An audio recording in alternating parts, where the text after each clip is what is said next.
La Belle au bois dormant, par Charles Perrault.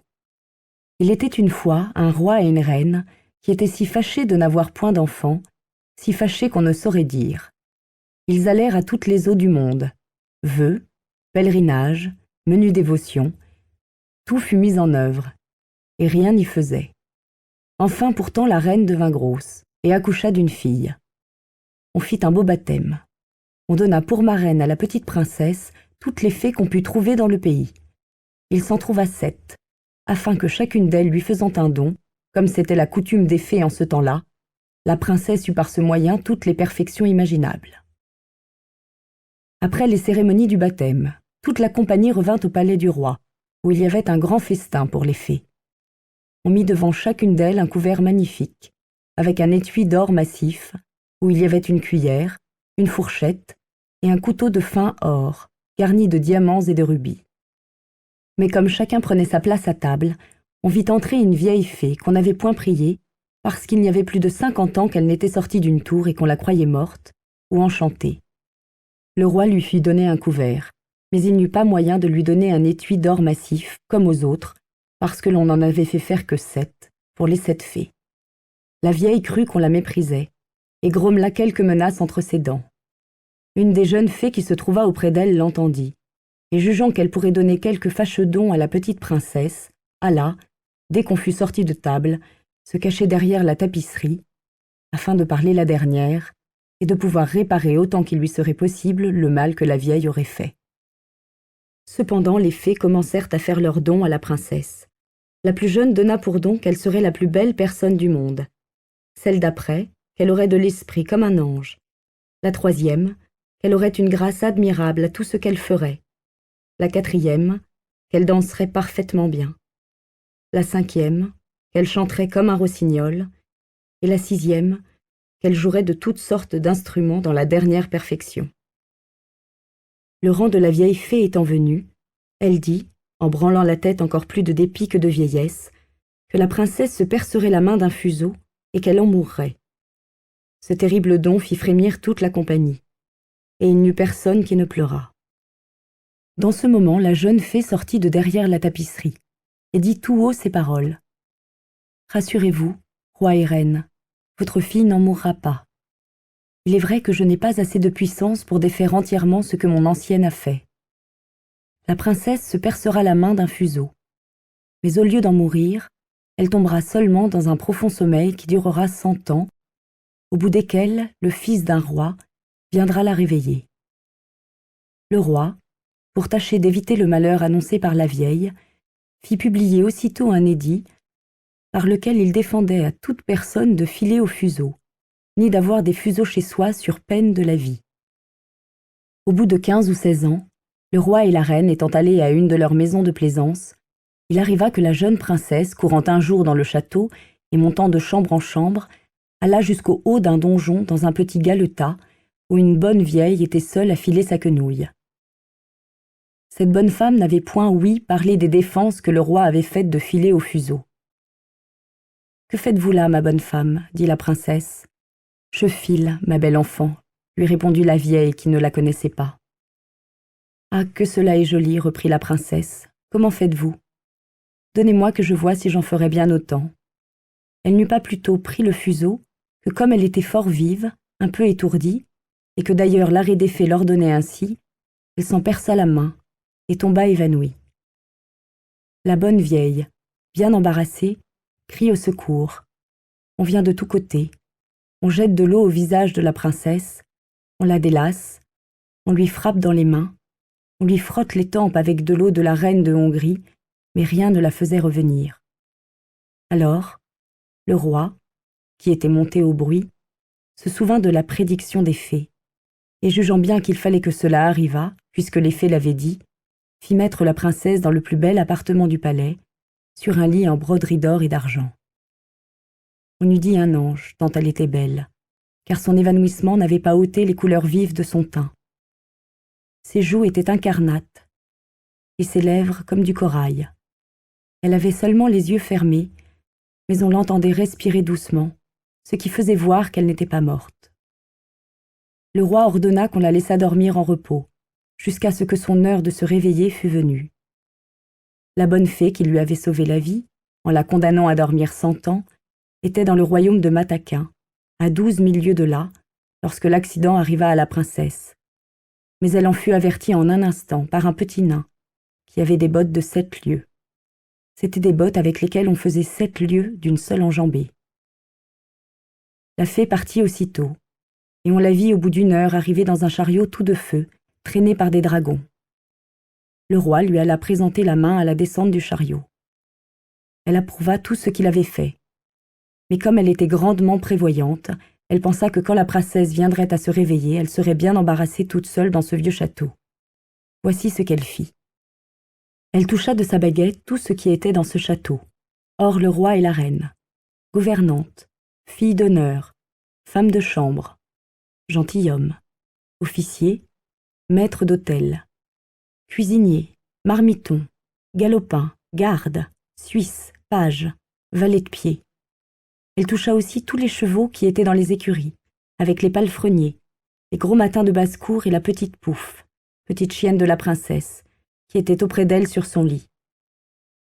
Dès qu'elle les eut touchés, ils s'endormirent tous, pour ne se réveiller qu'en même temps que leur maîtresse, afin d'être tout prêts à la servir quand elle en aurait besoin. Les broches même qui étaient au feu toutes pleines de perdrix et de faisans s'endormirent, et le feu aussi. Tout cela se fit en un moment. Les fées n'étaient pas longues à leur besogne. Alors le roi et la reine, après avoir baisé leur cher enfant sans qu'elle s'éveillât, sortirent du château et firent publier des défenses à qui que ce soit d'en approcher. Ces défenses n'étaient pas nécessaires, car il crut dans un quart d'heure tout autour du parc une si grande quantité de grands arbres et de petits, de ronces et d'épines entrelacées les unes dans les autres, que bête ni homme n'y aurait pu passer, en sorte qu'on ne voyait plus que le haut des tours du château. Encore n'était-ce que de bien loin. On ne douta point que la fée n'eût encore fait là un tour de son métier afin que la princesse, pendant qu'elle dormirait, n'eût rien à craindre des curieux. Au bout de 100 ans, le fils du roi qui régnait alors, et qui était d'une autre famille que la princesse endormie, étant allé à la chasse de ce côté-là, demanda ce que c'était que ces tours qu'il voyait au-dessus d'un grand bois fort épais. Chacun lui répondit selon qu'il en avait ouï parler. Les uns disaient que c'était un vieux château où il revenait des esprits, les autres, que tous les sorciers de la contrée y faisaient leur sabbat. La plus commune opinion était qu'un ogre y demeurait, et que là, il emportait tous les enfants qu'il pouvait attraper, pour les pouvoir manger à son aise, et sans qu'on le pût suivre, ayant seul le pouvoir de se faire un passage au travers du bois. Le prince ne savait qu'en croire, lorsqu'un vieux paysan prit la parole et lui dit « Mon prince, il y a plus de 50 ans que j'ai ouï dire à mon père qu'il y avait dans ce château une princesse, la plus belle du monde, qu'elle y devait dormir 100 ans, et qu'elle serait réveillée par le fils d'un roi à qui elle était réservée. » Le jeune prince, à ce discours, se sentit tout de feu. Il crut sans balancer qu'il mettrait fin à une si belle aventure, et poussé par l'amour et par la gloire, il résolut de voir sur-le-champ ce qui en était. À peine s'avança-t-il vers le bois, que tous ces grands arbres, ces ronces et ces épines s'écartèrent d'elles-mêmes pour le laisser passer. Il marche vers le château qu'il voyait au bout d'une grande avenue où il entra, et ce qui le surprit un peu, il vit que personne de ces gens ne l'avait pu suivre, parce que les arbres s'étaient rapprochés dès qu'il avait été passé. Il ne laissa pas de continuer son chemin. Un prince jeune et amoureux et toujours vaillant. Il entra dans une grande avant-cour, où tout ce qu'il vit d'abord était capable de le glacer de crainte. C'était un silence affreux. L'image de la mort s'y présentait partout, et ce n'étaient que des corps étendus d'hommes et d'animaux qui paraissaient morts. Il reconnut pourtant, bien au nez bourgeonné et à la face vermeille des Suisses, qu'ils n'étaient qu'endormis, et leur tasse où il y avait encore quelques gouttes de vin montrait assez qu'ils s'étaient endormis en buvant. Il passe une grande cour pavée de marbre. Il monte l'escalier. Il entre dans la salle des gardes qui étaient rangés en haie, la carabine sur l'épaule, et ronflant de leur mieux. Il traverse plusieurs chambres pleines de gentilshommes et de dames, dormant tous, les uns debout, les autres assis. Il entre dans une chambre toute dorée, et il vit sur un lit, dont les rideaux étaient ouverts de tous côtés, le plus beau spectacle qu'il eût jamais vu. Une princesse qui paraissait avoir 15 ou 16 ans, et dont l'éclat resplendissant avait quelque chose de lumineux et de divin. Il s'approcha en tremblant et en admirant, et se mit à genoux auprès d'elle. Alors, comme la fin de l'enchantement était venue, la princesse s'éveilla, et le regardant avec des yeux plus tendres qu'une première vue ne semblait le permettre. « Est-ce vous, mon prince ?» lui dit-elle. « Vous vous êtes fait bien attendre. » Le prince, charmé de ces paroles et plus encore de la manière dont elles étaient dites, ne savait comment lui témoigner sa joie et sa reconnaissance. Il l'assura qu'il l'aimait plus que lui-même. Ses discours furent mal rangés. Ils en plurent davantage. Peu d'éloquence, beaucoup d'amour. Il était plus embarrassé qu'elle, et l'on ne doit pas s'en étonner. Elle avait eu le temps de songer à ce qu'elle aurait à lui dire, car il y a apparence, l'histoire n'en dit pourtant rien, que la bonne fée, pendant un si long sommeil, lui avait procuré le plaisir des songes agréables. Enfin, il y avait 4 heures qu'ils se parlaient, et ils ne s'étaient pas encore dit la moitié des choses qu'ils avaient à se dire. Cependant, tout le palais s'était réveillé avec la princesse. Chacun songeait à faire sa charge, et comme ils n'étaient pas tous amoureux, ils mouraient de faim. La dame d'honneur, pressée comme les autres, s'impatienta, et dit tout haut à la princesse que la viande était servie. Le prince aida à la princesse à se lever.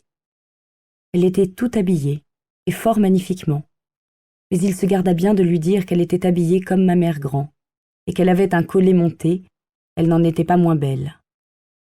Ils passèrent dans un salon de miroirs, et y soupèrent, servis par les officiers de la princesse.